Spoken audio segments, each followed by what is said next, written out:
গ্রিসে নতুন আইন পাশ করেছে দেশটির পার্লামেন্ট। এই আইনের আওতায় বাংলাদেশি সহ অনিয়মিত অভিবাসীদের দ্রুত নিজ দেশে ফেরত পাঠানোর পাশাপাশি কঠোর শাস্তির বিধান রাখা হয়েছে।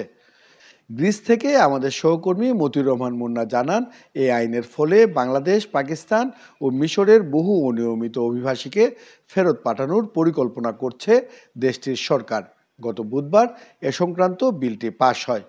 নতুন আইনে বলা হয়েছে, ইউরোপীয় ইউনিয়নের দৃষ্টিতে নিরাপদ হিসেবে বিবেচিত তৃতীয় দেশ থেকে গ্রিসে প্রবেশকারী ও আশ্রয়ের যোগ্য নন এমন অভিবাসীদের অবশ্যই নিজ দেশে ফেরত যেতে হবে।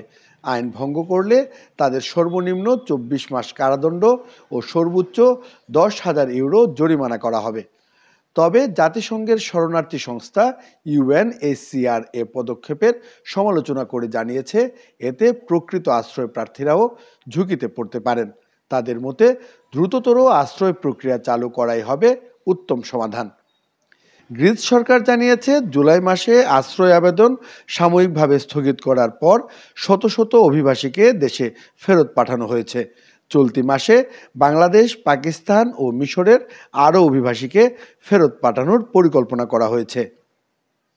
Channel 5, Greece.